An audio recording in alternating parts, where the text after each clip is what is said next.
let's call the meeting to order.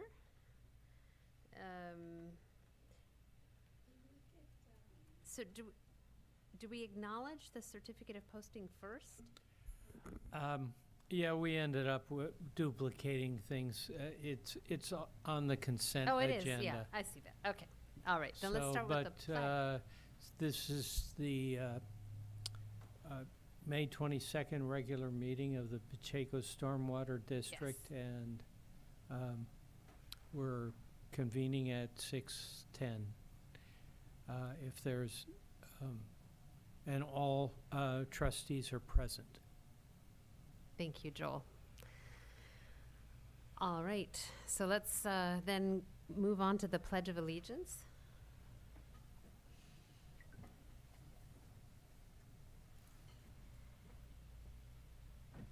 I pledge Allegiance to the flag of the United States of America and to the republic for which it stands, one nation, under God, indivisible, with liberty and justice for all.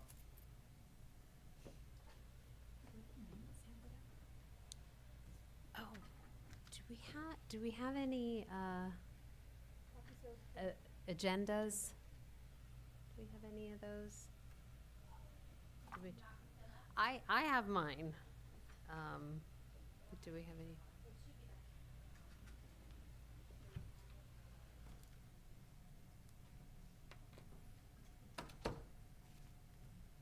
Okay, in the meantime. Here, I can share my paper one. I have it on my computer. No, they're here. They're here. They didn't pick, we dropped them off, but they didn't pick them up, which is totally fine, but they're here. Thank you so much. Thank you.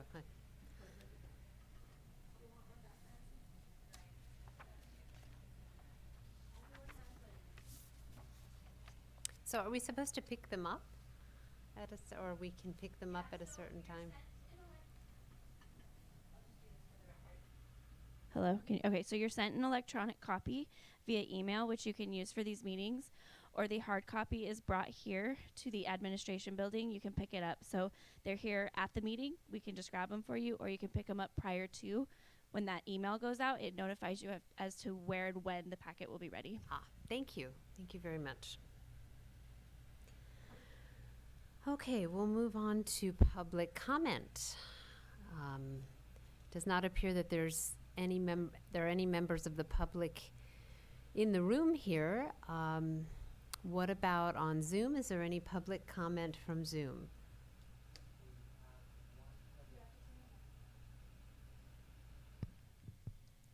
Hello.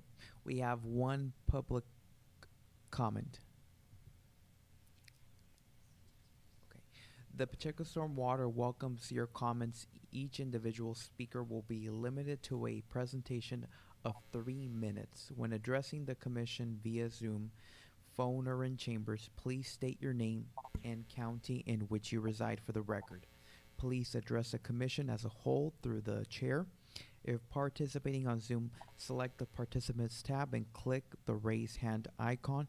If you're using your phone, please press star 9 to raise your hand. When your turn arrives, you will hear that you have been unmuted. If participating in person in the chambers, please complete a speaker card identifying the item on which you wish to speak and provide your completed card to the clerk prior to the consideration of the item. Speaker cards are available on the table at the entrance. Anthony Battelli, you now have been unmuted. Okay, thank you very much, Madam Chair, trustees. I hope you could hear me. Yes, we can. Oh, great. Anyhow, yeah, I have property along the Pacheco Creek. It's between the just off San Felipe Road and Lovers Lane. And we certainly had a breach in our levee as well. I think the breach on the other side of the creek or river, whatever you want to call it, is absolutely significantly worse than our breach. But even at that, we had a pretty serious break in our levee. In 2017, my partner and I, we just went ahead and repaired our levee at our cost. Mr. Ellenwood, I know we are in the district. I think I've paid assessments in the past and that's fine. And with this break, we did explore some help from USDA, and USDA will not cover the cost of repairing the levee. We did check with FEMA. FEMA said that they don't have any funds to help us repair the levee either. And so I think where we're at for our property, we're to do what we can to maintain the levee, but I think if the county or this district is going to repair the other side of the creek, perhaps we should be in line for some reimbursement or some help as well on our side. But we're go forward and of course repair our hole, protect our property. But anything we could do to assist the district, we certainly want to do that. Thank you for your time. Thank you. Madam Chair, if I could address some additional information. In part, as a result of the chair providing an easement for her property, I did some further research with the recorder's office and found that unlike my previous research, I think we will end up determining that in fact that there are easements that the district holds for all of the areas of the levee, including the north side that is on the B&P fruit property that was previously owned by the Obata brothers. And there's a grant of easement from 1948 for just along the creek, but probably an area that includes the levee. We'll have to do some further investigation and perhaps a survey to verify that. But it would appear as though the north side of the levee at that location is also with a district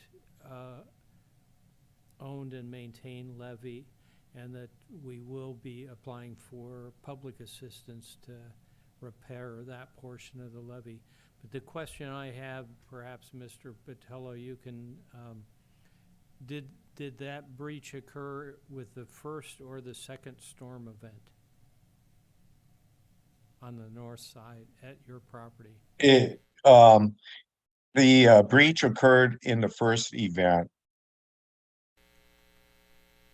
Okay, so we'll need to arrange for site inspection and to include that in the proposal that will be, the district will be taking forward with FEMA for public assistance for both levee repairs and for debris removal.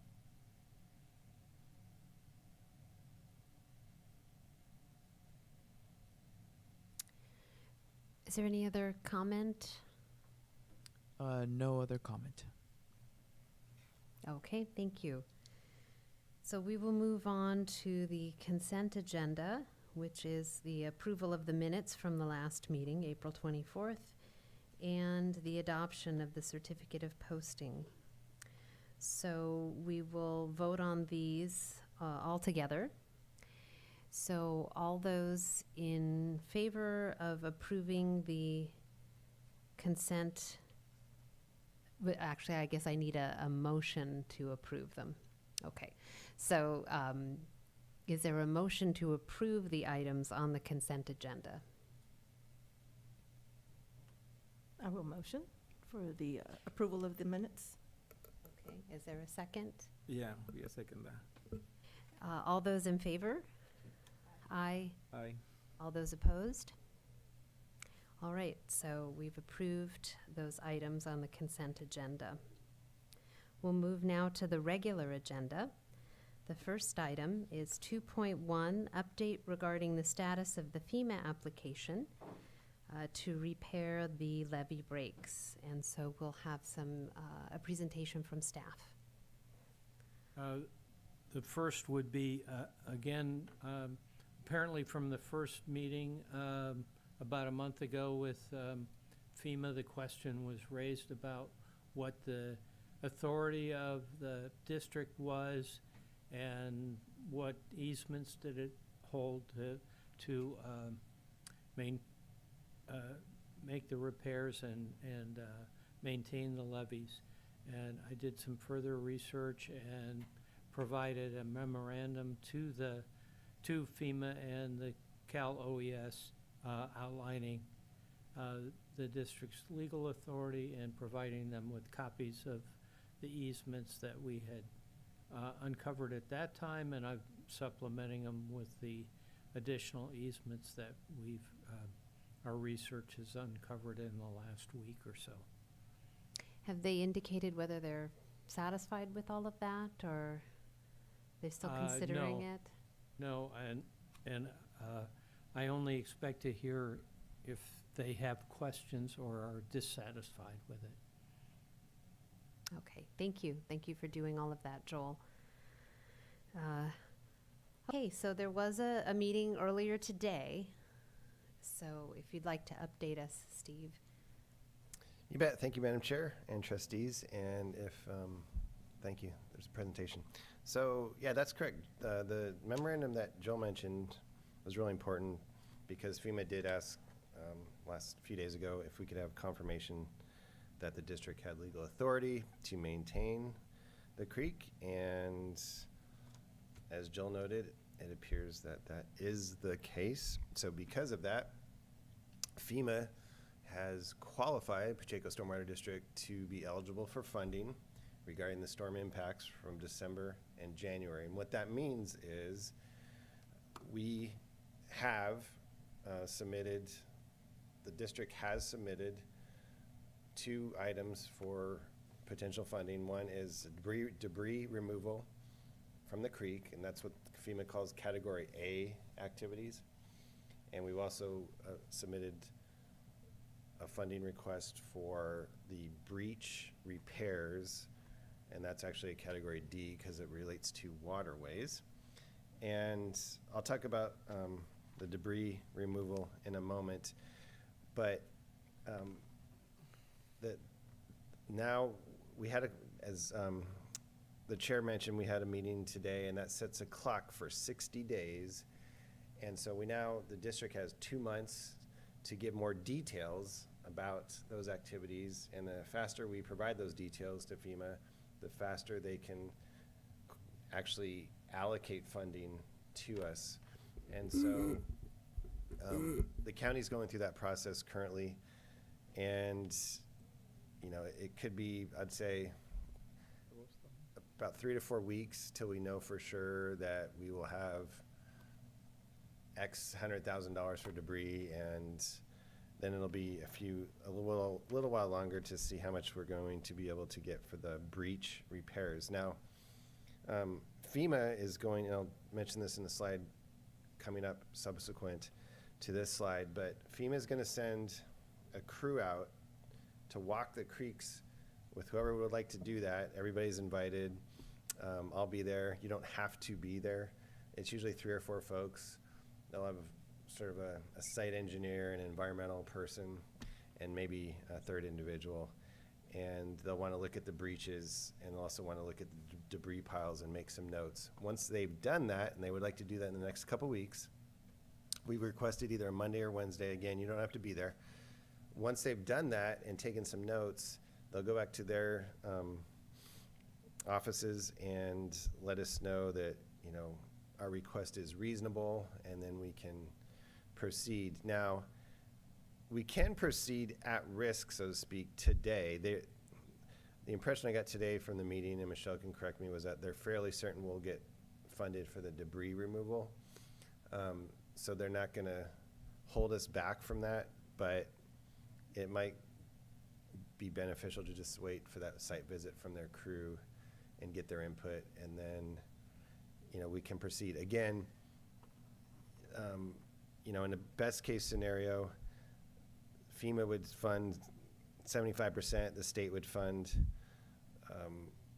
another percent. So the total funded best case scenario would be 94% of whatever we ask for. So the water district still has to come up with 6%, and we would, you know, try to work together with the county and whatever funding opportunities we have to make up that delta. So, so if we asked for the 900,000, 6% is what, about $45,000. So just FYI. So that was good. Good news. Very good news. The second thing to consider is when the first event happened, it breached the levee maybe 5 feet on the south side, and I'm not sure how much on the north side, as Mr. Botello just mentioned. But FEMA also considers, and they prefer, to look at the damages and the condition of the current levee based on both storm events. So there's an option to just say, well, for the south side breaches and even for the north side breaches, we might want to make that all part of the second storm event, and I'll talk about that in a second.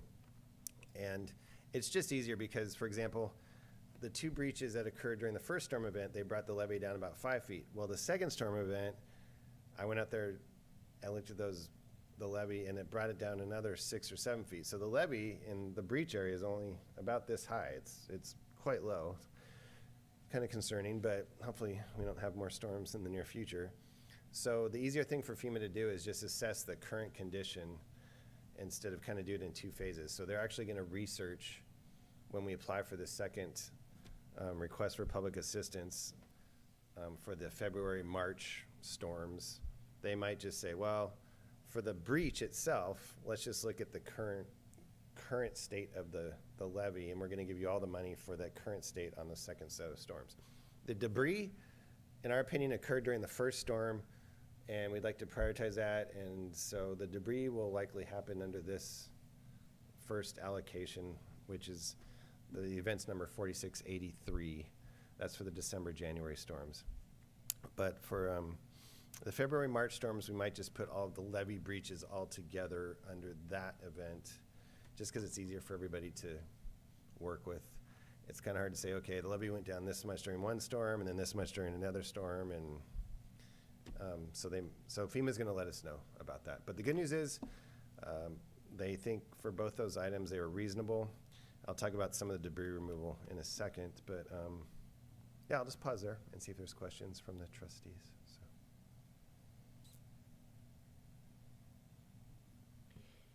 So just to clarify, if we submit an additional application for the February, March storms, that would be for additional funds, correct? Correct. And just to be clear, so we're on their radar, we're on their board, we're eligible for the first set of storms. Once we all work together to submit for the second set of storms, we'll wait and see what they say. They might tell us, okay, well, for the breaches, let's just put all the damages on the second set of storms because that helps us work with the current conditions. So we'll just wait for them to determine. But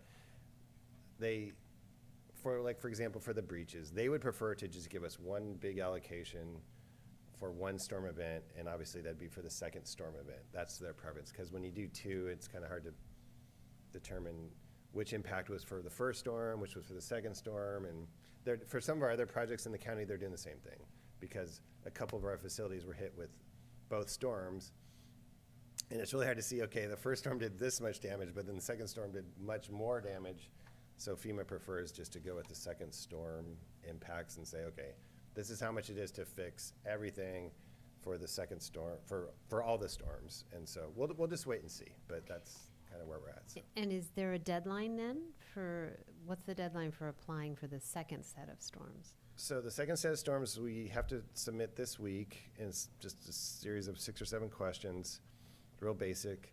And Madison and I have discussed that, and we'll have one of you involved, and we'll just have to discuss the amounts, perhaps offline. And it's pretty simple, so we'll be doing that this week. So for Okay. both the county and for the water district, actually. So. And Joel mentioned the possibility of adding additional requests, for instance, for the damage to the levee and BMP farms, and so that would all be part of this second application then?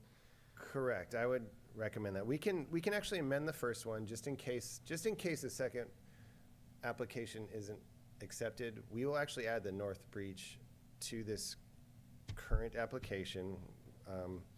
We have time to do that. We actually have 60 days to do that, just to say, okay, the north breach happened as well as the south one. So we'll do that for the first set of storms, but we'll also be doing that for obviously the second set of storms as well. So are there any plans, I mean, have you walked the entire length? Are there any more breaches to be discovered, do you think, or? I have not.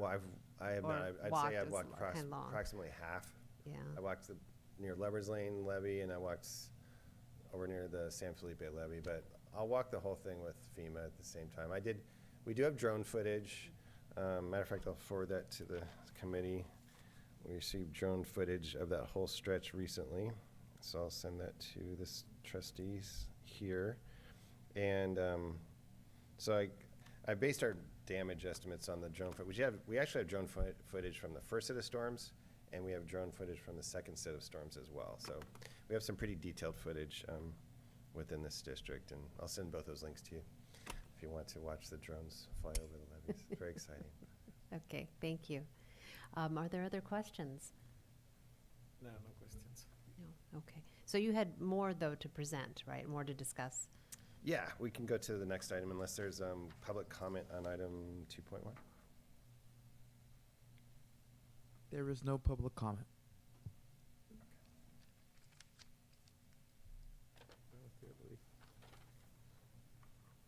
All right, so item So- 2. Yes, let's go. No, you go. No, please, go to 2.2. Okay, I'm sorry.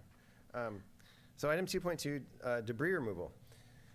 So we did reach out to the California Conservation Corps, and that agency essentially assembles teams to help with primarily disaster relief or unique activities that the public needs. And so I did reach out to them. Our local rep is named Janet, and she has reserved a crew which consists of 15 staff to assist with Pacheco Creek tasks, and she reserved a spot for the county in the month of July. It sounds like it'd be towards the end of July.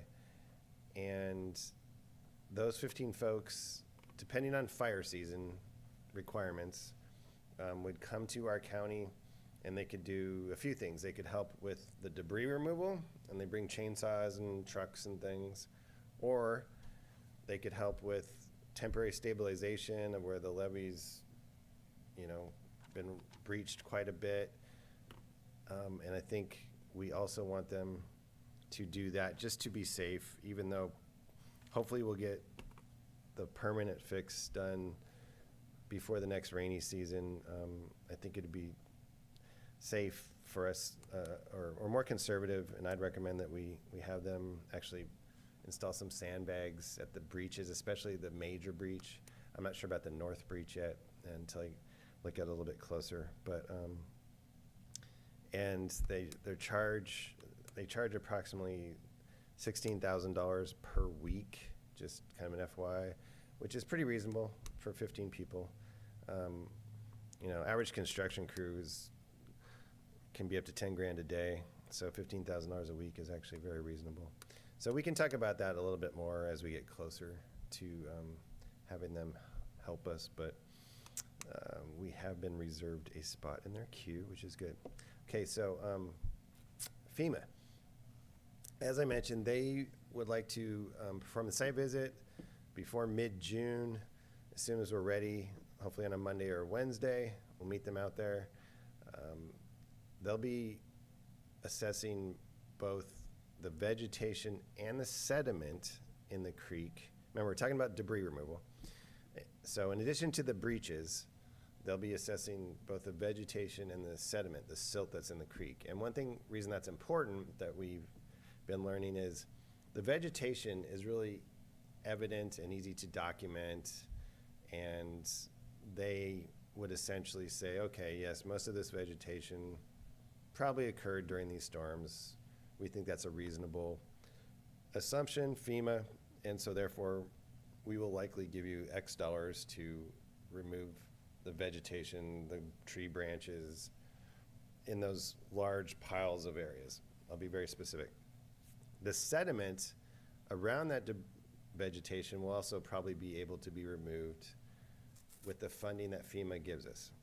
However, there's a lot of sediment in the creek, and we had a discussion today with FEMA, and in order for us to get funding to remove sediment out of the creek, even though the permitting agencies might allow us to do that, we still need the funding to do it and someplace to put the sediment. So in order to qualify for that funding, which would be great because there's a lot of sediment in the creek, we need some maintenance records to qualify for that funding. So, you know, in discussions with Madison recently, there might be records from the 2017 storms where we did hog out some of the creek, you know, at least in portions. And if we can find those records and say, okay, our folks or who, you know, contractor, we hogged out the creek so it was 10 feet deep, you know, in this stretch. That would be wonderful, because then when we come back today, and right now, from, you know, the top of bank to the bottom is, in some spots, 4 feet. Some spots it's a little higher, 6 feet and 10 feet. It varies, but there's some spots that are pretty shallow because there's so much sediment in the creek, so there's not a lot of area for the water. And if we can prove to FEMA that before these storms, you know, there was a lot more room for the water to flow, then they'll say, okay, we'll, you know, provide some funding also to remove the sediment that might have come during the storms, if that makes sense. So we're gonna have to go through our records and see what we can find, hopefully from the 2017 storms. Because prior to that, it might have been 20 years, right, from the time that folks were actually maintaining the creek through this district, maybe the year 2000 or even earlier perhaps, but we don't know. So we're hoping to find some records from 2017 that we can show to FEMA, or any records that say, you know, we maintain the creek to a certain degree, and therefore all this extra sediment that just came in with the storms, we're asking for money to remove that sediment. So I'll pause there for questions.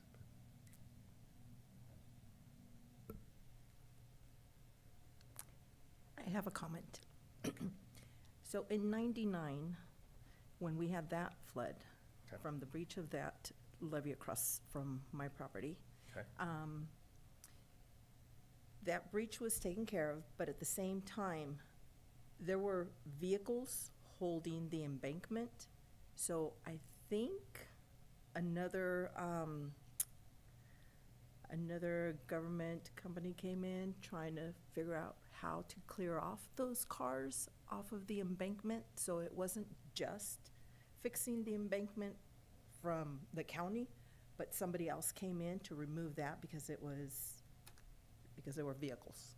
Okay. So maybe that In really 99? might be on record. Sure. We'll look for the 99 records, and like I said, anything we can find, anything will be helpful. So that's good to know. Thank you.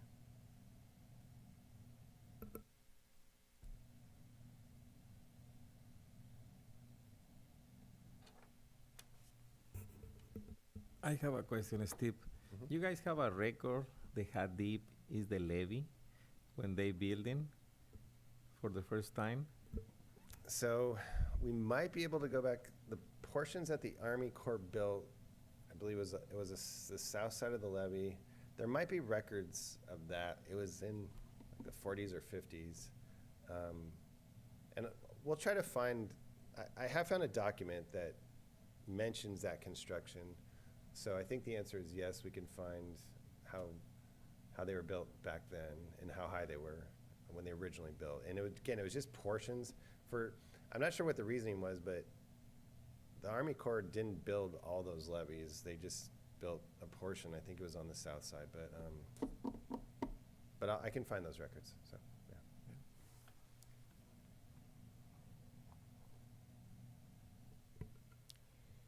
Is there any public comment on this agenda item? No public comment. Any other questions? All right, thank you so much. Thank you. All right, so we can move on to agenda item 2.3. And this is our ongoing discussion of the appointment of an advisory board. So at the last meeting, we had 2 individuals who were potentially interested, and it was determined that they should submit applications, I guess the usual one-page application that's used for county commissions and so forth. But I'm not sure if that either of them actually were able to fill that out and submit it. So I don't know, those would be submitted to the county clerk, or who would take those applications? Now, the applications would be submitted to the Board of Trustees. Ah, So, but we'd use the county form yes, okay. for that. And as far as I know, we didn't provide that Right, to them. right. So, Yeah, and that was going to be my next question, because I would like to just go ahead and provide the form to whoever's interested. So how would I get my hands on that form? we can send it to you. Okay, great. All right, I'll that just- would be great. We'll put that as a to-do item, right? Thank you. I don't think there's really been any other progress on this issue. Is there any? If you provide me with, I'm not sure I have Mr. Botello's contact information. I'm not sure I have Grant Ryan's. I can give you his email. I think I may do it, if I recall, it has something to do with Studebakers. Studebakers, that's right. That's right. If you do send it to him via email, I will probably follow up with a text message to let him know that that's been sent. I'll put that on my to-do list for tomorrow. Oh, thank you so much. Are there any questions or comments about, from the trustees about the advisory board? Is there any public comment? Yes, we have one public comment via Zoom. Anthony, you've been unmuted. Thank you. Thank you very much for, your comments. Anyway, one of the questions I have for, Mr. Ellenwood probably, is possibly a conflict of interest for assistance if a person serves on the advisory committee, and has property ownership. Is there possibly an issue with that? It's the same conflict that would apply to all of the members of the trustees, because the district is, statute requires landowners and residents serve as trustees, and they also, actually, two of the three trustees, in addition to yourself, hold property that is burdened by the easement or benefited by the easements to the district. And so because it's a benefit to all of the properties within the district, it's not a particular benefit just to the individual property owners where the levies are located. There's an exception that applies to the conflict of interest rules. It probably would be advisable to get a formal opinion to that effect from the Fair Political Practices Commission. And I could prepare a draft request for an opinion and submit that if that's the desire of the board. Thank you.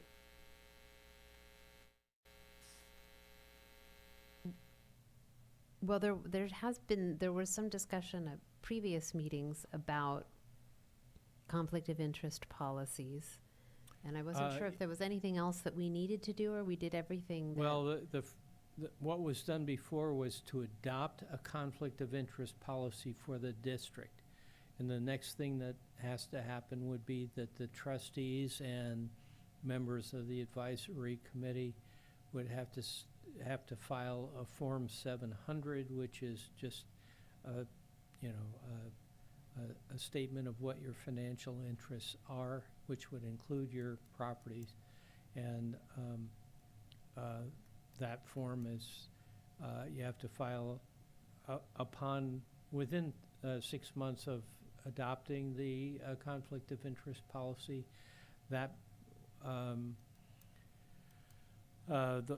Those forms for county filers are done electronically through the county clerk's office. However, because this is a multi-county district, it may be that the filing is with the Fair Political Practices Commission directly, and I'll be able to advise you on that.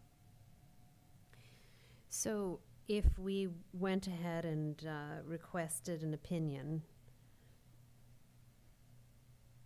would it be preferable to do that before we filed our Form 700s? Is that, or does it matter? I think they're independent of one Okay. another. You'd still be required to file the forms. The question would be, does your ownership present and your service as trustees present a conflict of interest? And I believe that there's an exception under the circumstances that would apply in your situation. But again, to get a formal opinion from the commission would be the most prudent approach. And that would protect us in the future if someone accused us of some conflict of interest on that basis, in a sense. Right, and it would not just private individuals, but you could be subject to prosecution by the district attorney or by the state attorney general if there was not an exception that applies. So that's what you'd want to obtain. So all that's necessary at this point is to simply authorize you to go ahead and draft the request for the opinion, or? Yes. And you can do that on the basis of a motion, and do we have that? Right now, the item we have is a discussion about appointing advisory members. So we'd have to put that on a future agenda, but Okay, I can do that. that's great. We can put it on the agenda for next month. And I assume that it doesn't take long to do this? It doesn't take me that long to do it. How long it will take the Fair Political right, Practices right. Commission to Right, of course. respond, I can't speak to that. Okay, thank you, Joel. Were there any other questions or comments? No other public comment? No public comment. All right, then we'll move on. 2.4, update of Pacheco Stormwater District website. So during the last meeting, there was some discussion about establishing a website, and there was discussion of of our particular page being hosted on the county website. And there has been some progress. So, Steve, you're up there, so are you going to update us on the progress? Yep, if, yes, I am. If PowerPoint loads up, here we go. Oops, sorry about that. Let's see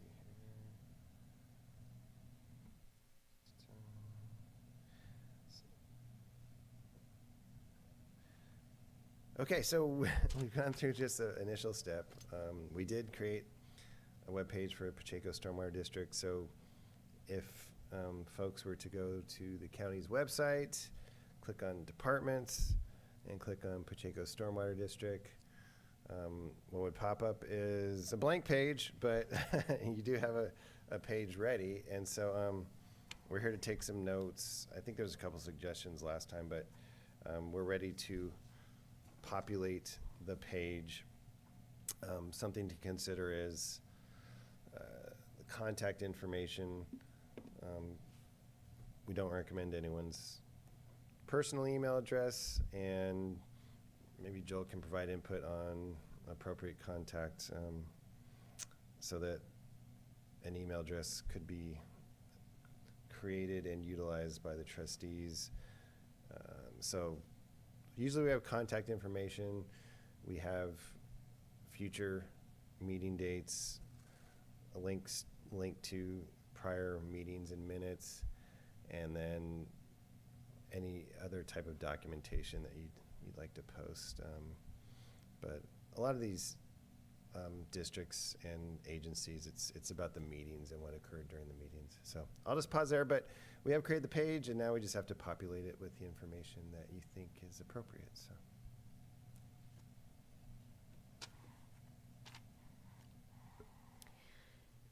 Okay. Well, is there any comment? I'll ask first if there's any comments from the trustees. Questions? No comment? It sounds, who would be populating this on a monthly basis, though? I mean, would that be us or? I'd be happy to address that. I'd first like to acknowledge the assistance this evening of Stephanie Reck and Victor Tafoya, who are both assistant planners in the Planning and Building Division of the Resource Management Agency.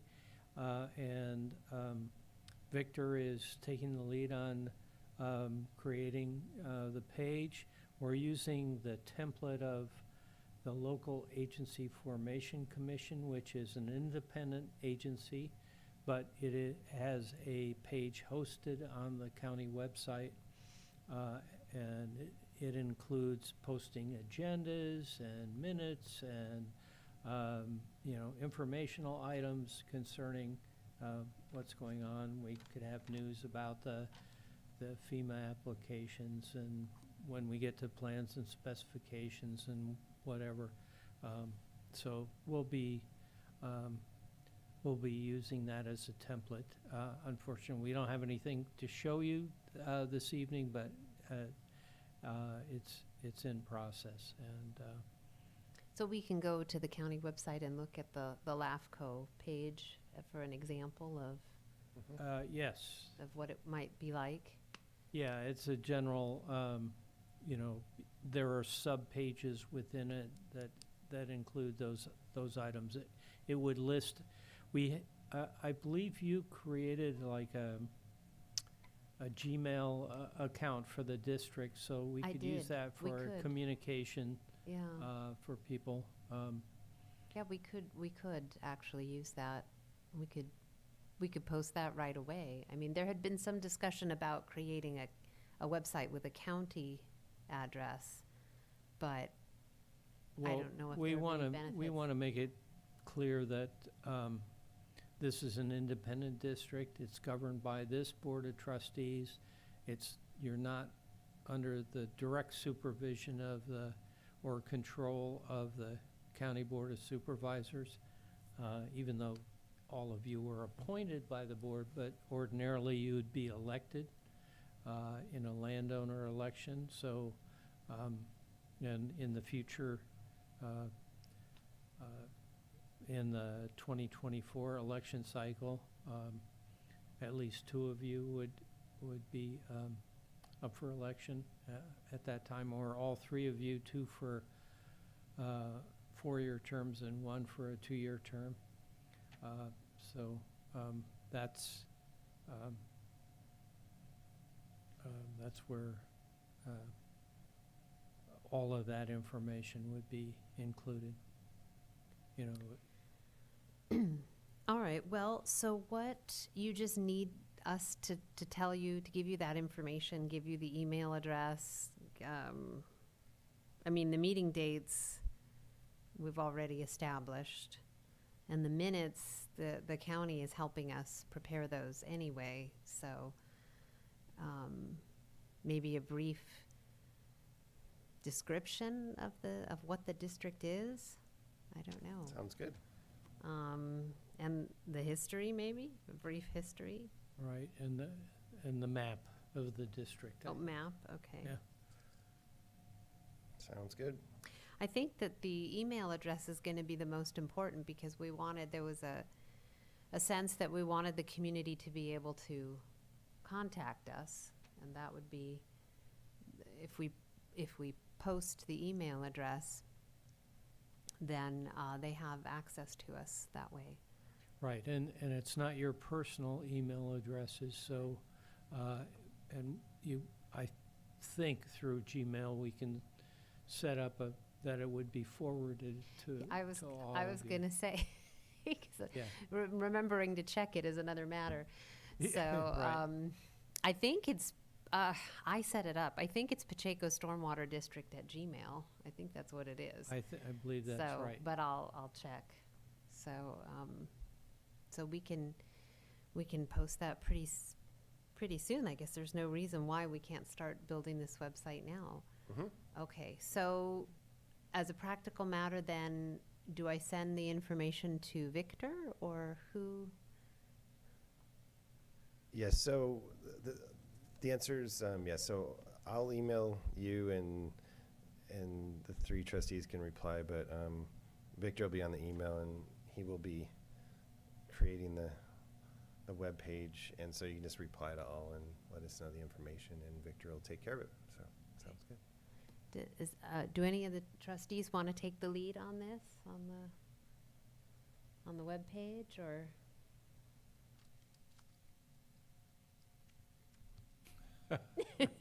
You can just let us know. Well, I'll send an email to Okay, all 3 well, of you. it'll be pretty basic to begin with, right? I mean, Yeah. the things that we just mentioned, and I think actually the minutes and the agendas and the meeting dates and the email address are probably the most important in terms of transparency to the community. And then I know we talked last meeting about other forms of publicity, but let's get the web page built first, and then if we want to do flyers or mailings or posting at the Dunville, we have some stuff to post, right? Sounds good. Okay. Any other comments or questions? No? Yeah. Is there any public comment on this agenda item? There are no public comments. Okay, and so I just want to echo what Joel said. We want to thank you very much for getting this going, to the county staff. So we look forward to working with you on this. Thank you. Yeah. All right, we will move on to item 2.5. And this is, I guess we need a resolution of some sort to authorize the board president to enter into professional services agreement with the County of San Benito for legal, administrative, and engineering services subject to the approval by the County Board of Supervisors. Okay, so is there a presentation on this? No, and unfortunately, I didn't have the opportunity to draft such an agreement yet. But on this item, you could authorize the chair to sign a draft if it's acceptable once I prepare it, and that we can get that going between now and the next meeting, and then put it on the Board of Supervisors agenda for one of the June meetings, perhaps. Okay, so we wouldn't need to vote on the agreement itself? We're just voting on authorizing the board president to enter into the agreement? Yes, you can wait for the agreement, or you could authorize the chair to, the president to. Well, I think we'll wait, actually, for the draft agreement. What do the trustees think? Paula? Well, we don't have nothing, so let's just hold off and wait till we get everything all presented at the same time. All right. What do you think? Yeah, I Martha? think so. The same. We have to wait. Okay, all right, so So then- the general concept that we have in mind is that obviously the county has an interest in supporting the district, and we have a cost share obligation ultimately that for these various FEMA grants, and that county staff is being paid for their time by the county, and that in part the agreement would acknowledge that as a contribution, an in-kind contribution with a specific dollar value based on our compensation rates, that could in theory be a loan or a grant from the county to the district that would help meet the share of cost, the matching funds, if you will. I had a question about that. So the matching funds requirement, is that different from that 6%? No, That we that's have to come with- exactly what we're talking about. That is what we're talking about. Okay, Right. all right. So in other words, that can be satisfied, at least in part, with in-kind donations, like what you just described. Yes, I think if it's documented in that way, that there's an agreement between the district and the county, and that we have, county staff is gonna be, recording the time that they spent working on district, related matters, and that there'd be an accounting. So then, in a sense, that would be added to the total that we were, well, how would that work then? So, I mean, if they're giving, for instance, if they're giving us 900,000 and they expect us to come up with 6% of that,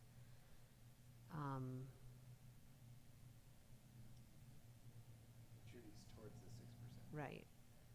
So then, It's beneficial to the. right, so then, FEMA allows that. okay, so then we would have to come up with less money Correct. to meet our 6%. Okay. In the past, there have been loans from the county to the district related to storm event repairs. The last one I have documentation of, I think, was 1998. But exactly how that was documented and/or repaid or not repaid or forgiven, other than the fact that there was an authorization for a loan, that I've been able to find board minutes or, resolutions approval from past documentation, but that's the kind of thing that I have in mind. Okay, yeah, no, it does sound beneficial, but we'll look forward to seeing the agreement, and we'll certainly put it on the agenda for next month. and Right. hopefully we can move that forward. Are there any other questions or comments on this item from trustees? Is there any public comment on this agenda item? There is no public comment. All right, then we will move on to 2.6. And this is also calling for a resolution This one to authorize the president to submit a membership application to the California Special District Association. So is there a staff presentation regarding this item? No, it's simply the association provides us a number of support services for all kinds of special districts throughout the state. And that is a membership in the district is a prerequisite for applying for insurance through the association. So I've attached the membership applications, very straightforward for a district with little or no resources. The fee is nominal. It's like 225, 255, what, I forget the exact number. 215. Yeah, 215, and the district has about, I guess, $50,000 remaining in an account through the auditor's office, so there are funds to pay for that, and funds to, then we would get a quotation for officers and directors and other liability insurance and bring that forward at a future meeting. So simply a motion to authorize you to fill out the application and send in the $215. Okay. So are there any questions from the trustees or comments about this?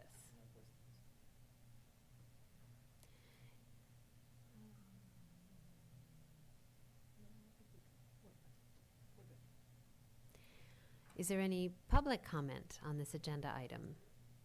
There are no public comments.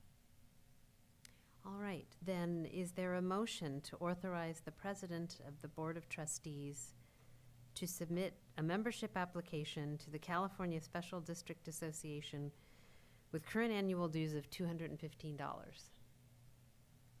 I'd like to place a motion to go ahead and make the approval of paying the $215 for this membership. Is there a second? Yes. All those in favor? Aye. Aye. Opposed? All right, so that authorization has passed then. We will move on to 2.7, which is discussion of future agenda items. So we already have one, of course, that special agreement. Are there any other agenda items that the trustees would like to put on next month's agenda?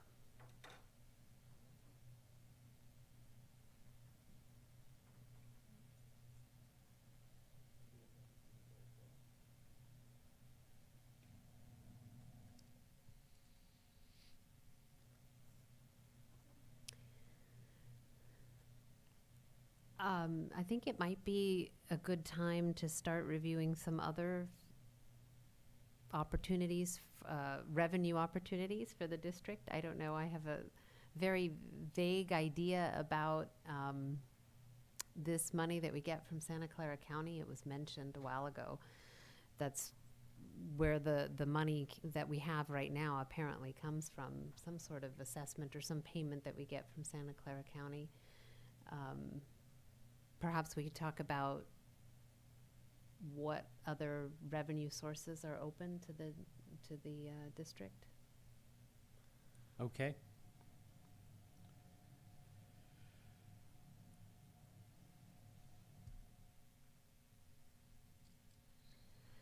Is there any public comment on this item? There are no public comments.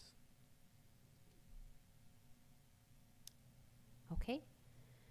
Then that is the end of the agenda. So is there a motion to adjourn? I place a motion to we adjourn the meeting. Is there a second? All those in favor? Aye. Aye. Opposed? All right, so the May 22nd meeting is now adjourned. Thank you.